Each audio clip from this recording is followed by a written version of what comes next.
Hello everyone, welcome to our blouse design. आज की video में हम 38 चेस्ट साइज़ में प्रिंसेस कट ब्लाउज़ की कटिंग और स्टिचिंग सीखने वाले हैं।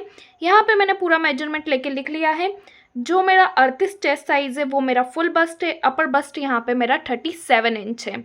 और साथ ही आज की वीडियो में मैं आर्म होल से रिलेटेड कुछ टिप्स और ट्रिक्स भी आप लोगों के साथ शेयर करने वाली हूँ। ये टिप्स ना कोई टेलर आपको बताएगा, ना ही कोई बुटीक वाला बताएगा, क्योंकि सब अपने अपने टिप्स से सीक्रेट रखना चाहते हैं। लेकिन आर्म होल में व्रिंकल्स अगर आपको कंटिन्यू आ रहा है, सारे फॉर्मूले आपने यूज़ कर लिए हैं, फिर भी व्रिंकल्स ख़त्म नहीं हो रहा है, तो ये प्रॉब्लम क्यों आती है, ये भी आज की वीडियो में हम समझने वाले हैं। और बैक आर्म होल के लिए अलग टिप्स रहेंगी, फ्रंट आर्म होल के लिए अलग टिप्स रहेंगी। तो वीडियो को बिना स्किप किए एंड तक देखिएगा। और ये जो पूरा मेजरमेंट है वो मैंने नाप के ब्लाउज से लिया है। ये मेरा नाप का ब्लाउज है, इसी से मैंने यहाँ पे मेजरमेंट लेके लिखा हुआ है। आप चाहे तो बॉडी से भी मेजरमेंट ले सकते हैं। नाप का ब्लाउज है तो नाप के ब्लाउज से भी आप मेजरमेंट ले सकते हैं। अभी इसको साइड में रखेंगे और ब्लाउज को कट करना देखेंगे। तो ये मेन फैब्रिक है, इसको मैं साइड में रखूंगी। लाइनिंग वाला फैब्रिक मैंने 80 सेंटीमीटर लिया है, क्योंकि ब्लाउज मुझे यहाँ पे छोटी स्लीव में रेडी करना है। इसको डबल फोल्ड करके रखेंगे और बैक पार्ट को कट करना देख लेंगे। बैक पार्ट में सबसे पहले निशान लगा लेंगे लंबाई के लिए। लंबाई है मेरी 13.5 इंच की। सिलाई का 1 इंच प्लस करके मैं निशान लगाऊंगी 14.5 इंच पे। दूसरा निशान हम लगा लेंगे शोल्डर के लिए। तो शोल्डर का निशान मैं यहाँ से लगाऊंगी 5.5 इंच पे। आर्म होल का निशान मेरा लगेगा 6.3 इंच पे।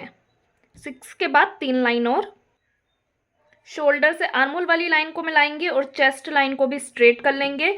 और यहाँ पे जो मैंने आर्म होल निकालने के लिए फॉर्मूला यूज़ किया है, उसको आपको क्या करना है, जो भी आपका फुल बस्ट होगा उसको आपको डिवाइड 6 करना है। तो आपको मिल जाएगा कि आर्म होल का निशान कितने इंच पे लगेगा। अब शोल्डर से आर्म होल वाली लाइन को मैं मिलाऊंगी और चेस्ट लाइन को भी स्ट्रेट कर लेंगे। निशान लगा लेंगे चेस्ट के लिए। चेस्ट साइज कितना है मेरा 38, डिवाइड 4 करके मैं निशान लगा लूँगी 9.5 इंच पे। 1.5 इंच का सिलाई मार्जिन रहेगा। वेस्ट के लिए निशान लगाएंगे। तो देखिए वेस्ट है मेरी 32 इंच की, तो मैं निशान लगा लूँगी 8 इंच पे और यहाँ पे मार्जिन रहेगा 2.5 इंच का। चेस्ट लाइन से वेस्ट लाइन को मिला लेंगे। अभी निशान लगा लेंगे डॉट पॉइंट के लिए। तो डॉट पॉइंट के लिए आपको निशान लगाना है 4 इंच पे, यहाँ से भी 4 इंच पे। लंबाई के लिए भी निशान लगा लेंगे हम 4 इंच पे और दोनों तरफ से सिलाई में कवर करेंगे इसको हाफ इंच। डॉट पॉइंट की मार्किंग करने के बाद अब मैं निशान लगा लूंगी गले के लिए। तो यहाँ से मैं गले की विड्थ रखूंगी 2.25 इंच। नेक लंबाई के लिए निशान लगाएंगे तो नीचे की तरफ मुझे 3.5 इंच की पट्टी चाहिए। सिलाई का 1 इंच प्लस करके मैं निशान लगा लूंगी 4.5 इंच पे। अब यहाँ से नेक की विड्थ मैंने 2.25 ली है, क्योंकि मुझे यहाँ से ज़्यादा नेक को नहीं फैलाना है। अगर आप यहाँ से नेक की विड्थ बढ़ा देते हो तो फिर कंधे पे से ब्लाउज उतरने लगता है। नीचे की तरफ से आप नेक को फैला सकते हो जितना भी फैला हुआ आपको चाहिए। तो मैं 3 इंच तक इसको फैलाऊंगी। अब हम गले का शेप देंगे। गले का शेप देने के लिए भी आपको सबसे पहले नीचे की तरफ से निशान लगाना होता है 4 इंच पे। 4 इंच तक आपको जितना नेक को फैलाना है ना, उतना आप बाहर तक फैला सकते हैं। उसके बाद एक लाइन जितना अंदर की तरफ आते हुए आपको गले का शेप देना है। इससे जो आपकी शोल्डर की फिटिंग है ना, वो बहुत अच्छी आएगी। ब्लाउज बॉडी पे जाने के बाद कंधे पे से बिल्कुल नहीं उतरेगा। देखिए इस तरह से एक लाइन जितना अंदर की तरफ आते हुए मैंने इसका शेप दे दिया है। अब हम निशान लगाएंगे आर्म होल के लिए। तो यहाँ से आर्म होल की गोलाई का निशान आपको लगाना है 1 इंच पे और यहाँ से इसको हाफ इंच डाउन करना है। अब कर्व को रखेंगे, दोनों पॉइंट को मिलाते हुए गोलाई में आपको शेप देना है। और गोलाई भी एकदम परफेक्ट आनी चाहिए इस तरह से। और हाफ इंच जो हमने डाउन किया था यहाँ मिला दूंगी मैं क्रॉस में। यहाँ पे हमारे बैक पार्ट की मार्किंग कंप्लीट हो चुकी है। अब हम क्या करेंगे, एक बार इस गोलाई को नाप के चेक करेंगे। चेक करने के लिए यहाँ से सबसे पहले मैं हाफ इंच जितना शोल्डर माइनस करूँगी, क्योंकि इतना शोल्डर तो समझ लो हमारा स्टिचिंग में जाता ही है। तो इतना मैंने यहाँ से इसको माइनस कर दिया। अब नाप का ब्लाउज लेंगे और नाप के ब्लाउज में देख लेंगे कि जो हमारा आर्म होल है वो कितने इंच पे तैयार हो रहा है। फ्रंट की तरफ से मैं इसको चेक करूँगी। शोल्डर जॉइंट से आपको इंच टेप को रखना है फिटिंग वाली लाइन तक। कितना आया, ये मेरा 9 इंच आया। तो ये जो 9 इंच का हमारा आर्म होल तैयार हो रहा है वो हमारे अपर बस्ट पे रेडी हो रहा है। और अभी मेरे फुल बस्ट और अपर बस्ट में ज़्यादा गैप नहीं है, 0.25 जितना ही है। पर अगर आपके अपर बस्ट में 1 इंच जितना गैप जा रहा है तो फिर आपको अच्छे से नाप के देखना है कि जो आपकी गोलाई है 9 इंच की, वो आपके फुल बस्ट पे नहीं अपर बस्ट पे रेडी हो। अब यहाँ पे मैं इस गोलाई को चेक कर लूँगी। ये मेरी कितनी आ रही है, 9.25 इंच आ रही है। तो 9 इंच मेरी कहाँ पे आ रही है, जहाँ पे मेरा अपर बस्ट है। अपर बस्ट मेरा 9.25 इंच है। यहाँ पे मेरा आर्म होल फिक्स 9 इंच ही आ रहा है। एक बार फिर से मैं आपको नाप के दिखा देती हूँ। ये देखिए 9 इंच आ रहा है मेरा आर्म होल। तो इस तरह से जो भी आपने नाप लिया हो उसके अकॉर्डिंग आपकी गोलाई रेडी होनी चाहिए। अब इतना कुछ करने के बाद भी अगर आपके आर्म होल में व्रिंकल्स आ रहा है तो उसका एक और रीज़न मैं यहाँ पे क्लियर कर देती हूँ। देखिए शोल्डर डाउन करने की वजह से आर्म होल में व्रिंकल्स आने लगते हैं। जैसे कि मैं शोल्डर कहाँ डाउन करती हूँ, नेक की तरफ 0.25 इंच हम इसको डाउन करते हैं। लेकिन अगर बाय चांस आप इसको 0.3 इंच या हाफ इंच जितना भी डाउन कर रहे हैं, जैसे पूरा पूरा आपने इसको हाफ इंच डाउन कर दिया, कुछ लोग तो 1-1 इंच तक डाउन कर देते हैं, लेकिन हाफ इंच डाउन करना भी बहुत ज़्यादा होता है। जैसे कि अब यहाँ से मैंने इसको पूरा हाफ इंच डाउन किया, इतना ये मेरा गया, तो इतना ही हमारा कटिंग में चला जाता है। अब जब ये हाफ इंच जाता है और ब्लाउज स्टिच होता है और जब हम इसको पहनते हैं तो देखिए ये मेरा नाप का ब्लाउज है। इसमें अगर शोल्डर आपका नेक की तरफ पूरा डाउन जा रहा है इस तरह से, तो जब ये डाउन जाता है ना, तो यहाँ आर्म होल में क्लियर बहुत सारे व्रिंकल्स आने लगते हैं। ये चीज़ आपकी एकदम सीधी होनी चाहिए। शोल्डर अगर आप नेक की तरफ डाउन बहुत ज़्यादा कर दे रहे हो तो झुकने की वजह से यहाँ पे कपड़ा इकट्ठा हो जाता है और व्रिंकल्स उसमें बनने लगते हैं। तो यहाँ पे आपको पूरे में व्रिंकल्स देखने को मिलेंगे। और सबसे ज़्यादा मतलब मेन रीज़न तो आपका यही है कि अगर आपने शोल्डर को हद से ज़्यादा डाउन कर दिया है। सेम अगर आप शोल्डर को आर्म होल की तरफ भी ज़्यादा डाउन कर देते हो ना, तो भी यहाँ पर व्रिंकल्स आने लगते हैं। पर आर्म होल की तरफ डाउन करने से उतने ज़्यादा व्रिंकल्स नहीं बनेंगे जितना आपका नेक की तरफ डाउन करने से होगा। और दूसरी चीज़, अगर आप इसको आर्म होल की तरफ डाउन करेंगे शोल्डर को, तो गला ऊपर से वैसे ही फैला है, ज़्यादा डाउन होने की वजह से आपके कंधे उतरने लगेंगे। तो अगर आर्म होल की तरफ भी आप डाउन कर रहे हैं तो आपके पास एक फिक्स मेजरमेंट होना चाहिए डाउन करने के लिए कि कितना इसको डाउन करें। ज़्यादा डाउन करेंगे तो पूरे कंधे आपके उतरने लगेंगे, बिल्कुल भी ब्लाउज फिट नहीं होगा। तो इस चीज़ का आपको ध्यान रखना होता है कि डाउन करने की वजह से भी आपके आर्म होल में व्रिंकल्स आएगा। तो अगर आप नेक की तरफ भी डाउन कर रहे हैं तो भी आपको ध्यान रखना है, और आर्म होल की तरफ भी डाउन कर रहे हैं तो भी आपको ध्यान में रखना है। आप चाहें तो शोल्डर को यहाँ से एकदम स्ट्रेट भी कट कर सकते हैं अगर आपको शोल्डर गिरने की ज़्यादा प्रॉब्लम नहीं आती है। पर अगर आपको शोल्डर गिरने की ज़्यादा प्रॉब्लम आती है तो फिर आपको इसको सिर्फ 0.25 इंच नेक की तरफ डाउन करना है। 0.25 इंच से कुछ फ़र्क नहीं पड़ता, ये बहुत कम होता है। लेकिन अगर आप इसे हाफ इंच तक लेके जाएंगे तो फिर आपको आर्म होल में व्रिंकल्स देखने को मिलेगा। दूसरी चीज़ क्या होती है कि बहुत से लोग यहाँ से आर्म होल को डाउन नहीं करते हैं, लेकिन यहाँ से आर्म होल को डाउन करना भी बहुत ज़रूरी होता है। अगर चेस्ट का साइज़ कम है तो फिर ठीक है, पर अगर चेस्ट का साइज़ 34 से ऊपर चला जाता है, जैसे 36 हो गया, 38 या 40, तो हैवी चेस्ट साइज़ में यहाँ पे बहुत ज़्यादा व्रिंकल्स आता है। तो इस चीज़ को आपको डाउन करना ही होता है। हाफ इंच से लेके 0.25 इंच तक इसे ज़रूर डाउन कीजिएगा, वरना जब हम हाथ नीचे करते हैं, जैसे बॉडी पे ब्लाउज सिलने के बाद यहाँ से ये स्लीव जब नीचे जाती है ना, तो देखिए यहाँ पर व्रिंकल्स आ रहा है ना, तो ये चीज़ इसको कवर कर लेती है। क्योंकि हमने इसको क्रॉस में कट किया है तो ये ऑटोमेटिक बॉडी पे जाने के बाद जब हाथ नीचे होता है ना तो फिट बैठता है, इसलिए यहाँ से डाउन करना ज़रूरी होता है। अभी बस बैक पार्ट में आपको इतना ही ध्यान रखना है। शोल्डर को मैं डाउन करूँगी सिर्फ 0.25 इंच हल्का सा, और डाउन करते हुए बैक पार्ट की हम कटिंग कर लेंगे।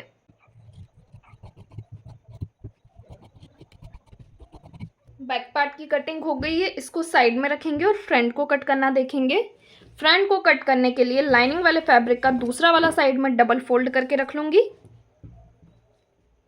फ्रंट का पैटर्न हमारा प्रिंसेस कट है, तो इसमें भी सबसे पहले निशान लगाएंगे हम लंबाई के लिए। बस फ़र्क इतना रहेगा कि जितनी भी लेंथ आपने आपके बैक पार्ट में रखी है उससे 1 इंच बढ़ा के लंबाई का निशान आपको फ्रंट पार्ट में लगाना है। तो बैक में मेरी लंबाई थी 14.5, फ्रंट में लेंथ का निशान में लगाऊंगी 15.5 इंच पे। दूसरा निशान लगा लेंगे हुकाई पट्टी वाली लाइन के लिए, क्योंकि फ्रंट ओपन है तो यहाँ से आपको मार्जिन निकाल लेना है। शोल्डर का निशान लगा लेंगे हम 5.5 इंच पे। आर्म होल का निशान लगाएंगे 6.3 इंच पे। शोल्डर से आर्म होल वाली लाइन को मिलाएंगे और चेस्ट लाइन को भी स्ट्रेट करेंगे। अब यहीं पे मैं आपको फ्रंट आर्म होल भी क्लियर करते हुए चलूंगी कि फ्रंट में आपको क्या क्या चेंजेस करने हैं जिसकी वजह से फ्रंट आर्म होल बॉडी पे जाने के बाद एकदम फिट बैठे। तो सबसे पहला चेंज तो आपके चेस्ट में ही आ जाएगा। चेस्ट का निशान अब आपको उतने इंच पे नहीं लगाना है जितना आपने बैक पार्ट में लिया था। अभी चेस्ट के साइज़ में आपको 2 इंच बढ़ाना है। क्यों बढ़ाना है? क्योंकि यहाँ आर्म होल की तरफ हमें व्रिंकल्स ख़त्म करना होता है, तो यहाँ पे हम आर्म होल की मार्किंग में उस लूजिंग को कवर कर लेंगे। यानी कि जो भी हमने चेस्ट में बढ़ाया होगा वो यहाँ पे हमारा कम हो जाएगा बाद में। तो अभी मेरे चेस्ट का साइज़ कितना है 38, 2 इंच मैंने इसमें बढ़ाया तो कितना हो गया 40।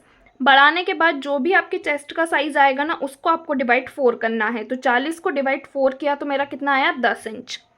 चेस्ट का निशान मैं अभी लगा लूँगी 10 इंच पे और 1.5 इंच का सिलाई मार्जिन रहेगा। बस चेस्ट में ही बढ़ाना है, वेस्ट में आपको कुछ भी बढ़ाने की ज़रूरत नहीं है, कहीं भी कुछ नहीं बढ़ेगा। बस लेंथ में 1 इंच बढ़ाया है मैंने और चेस्ट में 2 इंच की लूजिंग ऐड करके फिर उसको डिवाइड 4 किया है।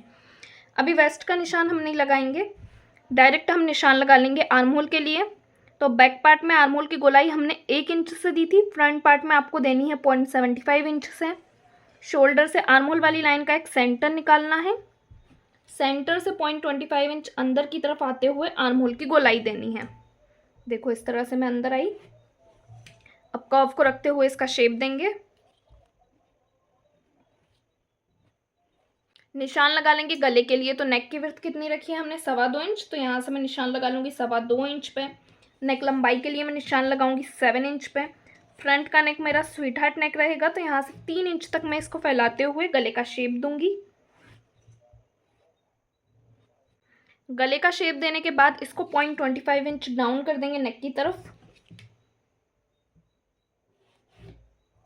अब डाउन किए गए शोल्डर का एक सेंटर निकालेंगे और निशान लगाएंगे शोल्डर टू एपेक्स के लिए। तो शोल्डर टू एपेक्स है मेरा 9 इंच, सिलाई का 1/2 इंच प्लस करके मैं निशान लगा लूँगी 9.5 इंच पे। एपेक्स टू एपेक्स है मेरा 6.5 इंच, तो सबसे पहले 6.5 इंच को डिवाइड 2 करेंगे। 6.5 इंच को डिवाइड 2 किया तो मेरा कितना आया, 3.25 इंच। तो डायरेक्ट यहाँ से मैं 3.25 इंच पे निशान नहीं लगाऊंगी, इसमें सिलाई का 0.25 इंच प्लस करके मैं निशान लगा लूँगी यहाँ पे 3.5 इंच पे। सिलाई का 0.25 इंच क्यों प्लस किया, क्योंकि डायरेक्ट हम प्रिंसेस कट को फैब्रिक के ऊपर कट कर रहे हैं। अब जितना निशान ऊपर की तरफ से लगा होगा ना, उसमें से 1/2 इंच कम करते हुए नीचे की तरफ से निशान लगाना होता है। तो ऊपर की तरफ से मैंने निशान लगाया है 3.5 इंच पे, नीचे की तरफ से 1/2 इंच माइनस करके मैं निशान लगा लूँगी 3 इंच पे। दोनों पॉइंट को मिला लेंगे और ये डॉट पॉइंट आपको सिलाई में कवर करना है 2 इंच। तो यहाँ से मैं निशान लगा लूँगी 2 इंच पे, इसको भी क्रॉस में मिलाएंगे। अब आपको वेस्ट के लिए निशान लगाना है। डॉट पॉइंट की मार्किंग हुई, इसको इतना फोल्ड कर लेना है जितना इस सिलाई में जा रहा होगा, इस तरह क्रॉस में। अब वेस्ट है यहाँ पे मेरी 8 इंच की, तो मैं निशान लगाऊंगी 8 इंच पे। 1.5 इंच का यहाँ पे मार्जिन रहेगा। चेस्ट लाइन से वेस्ट लाइन को मिलाएंगे। मिलाने के बाद नीचे की तरफ से डॉट पॉइंट की मार्किंग हुई, अब यहाँ ऊपर की तरफ से इसको गोलाई में मिलाएंगे, क्योंकि हमें प्रिंसेस कट का शेप देना है। तो ये जो मेरी चेस्ट लाइन जा रही है, यहाँ से मैं इंच टेप को रखूँगी और निशान लगाऊंगी 1.75 इंच पे। ये निशान आपका हर साइज़ में फिक्स नहीं होता है, ये डिपेंड करता है कि आपके चेस्ट का साइज़ कितना है, और ये आपको फुल बस्ट देखना है, अपर बस्ट नहीं देखना है। अगर आपके चेस्ट का साइज़ 38 है तो फिर आपका ये निशान लगेगा 1.75 इंच तक। यहाँ से ये चेस्ट लाइन से इंच टेप को रखना है और निशान लगाना है 1.75 इंच पे और इसको एपेक्स पॉइंट से मिला देना है। 38 या 38 से ज़्यादा है तो फिर आपको 1.75 इंच पे निशान लगाना है, लेकिन 38 से कम है, जैसे 37 है, 36 है, 35 है या 34 है, तो फिर आपका निशान 1.5 इंच पे लगेगा। इस तरह से आपको चेस्ट साइज़ देखते हुए निशान की मार्किंग करनी है। अब यहाँ पे हमने चेस्ट में थोड़ा सा बढ़ा लिया था, वो क्यों बढ़ाया था, क्योंकि ऊपर वाला डॉट पॉइंट भी हम सिलाई में कवर करेंगे। तो ये आपको सिलाई में कवर करना है 1.25 इंच, और इसको गोलाई देते हुए यानी कि प्रिंसेस कट का शेप देते हुए आपको मिलाना है अपने एपेक्स पॉइंट से गोलाई में, इस तरह से।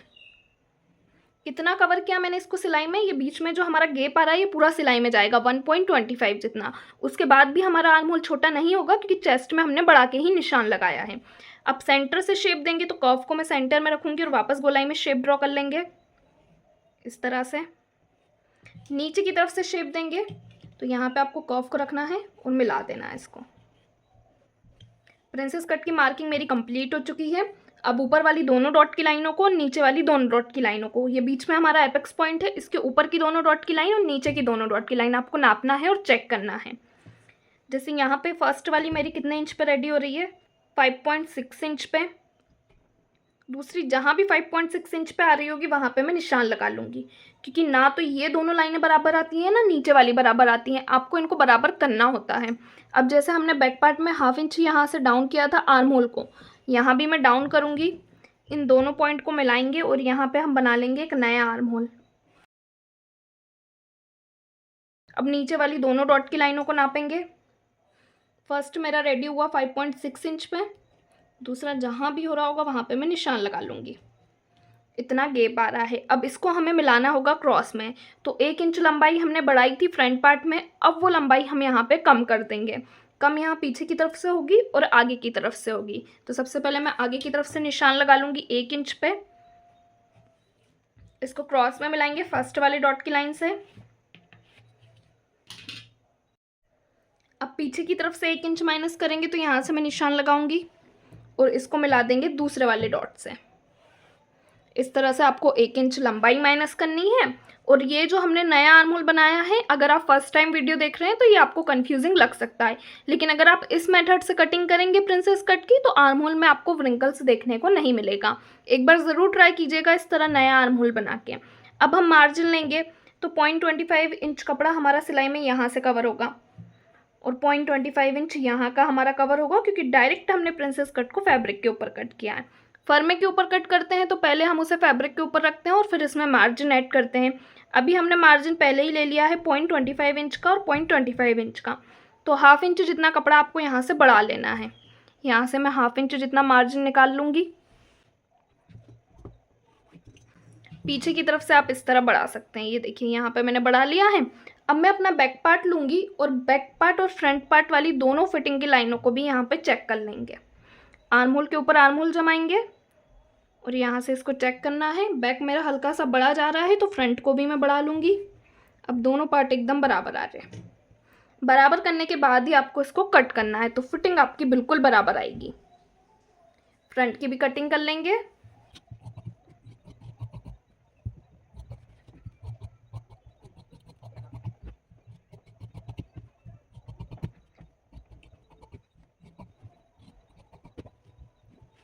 फ्रंट की कटिंग भी हो चुकी है। अब हम अपनी स्लीव को कट करना देख लेंगे। स्लीव को कट करने के लिए फैब्रिक को यहाँ पे मैंने 4 फोल्ड करके रख लिया है। सबसे पहले निशान लगा लेंगे स्लीव लेंथ के लिए।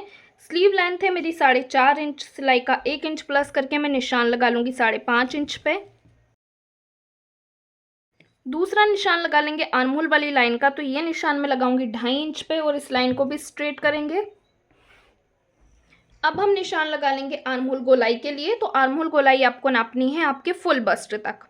तो सबसे पहले मैं हाफ इंच जितना शोल्डर ऊपर की तरफ छोड़ूंगी। इसको अच्छे से रखते हुए हम नाप लेंगे कितनी आ रही है मेरी 9.25 इंच आ रही है। तो फिक्स 9.25 इंच पे निशान नहीं लगाना है, इसमें से माइनस होगा हमारा हाफ इंच। 9.25 इंच में से मैं माइनस करूंगी यहाँ पे हाफ इंच। कितना आया मेरा 8.75 इंच, तो मैं निशान लगा लूँगी 8.75 इंच पे। 1.5 इंच का सिलाई मार्जिन रहेगा। फ्रंट गोलाई है मेरी 7.75 इंच की, 1.5 इंच का सिलाई मार्जिन। दोनों पॉइंट को मिला लेंगे। आर्म होल वाली लाइन को क्रॉस में मिलाएंगे लेंथ वाली लाइन से और इसके निकालेंगे टोटल 2 सेंटर। फर्स्ट सेंटर से मैं ऊपर आऊंगी 0.25 इंच, सेकेंड सेंटर से अंदर जाएंगे 0.25 इंच, नीचे की तरफ से निशान लगाएंगे 1 इंच पे, क्योंकि गोलाई के लिए हमें सिर्फ 1 इंच कपड़ा कवर करना है।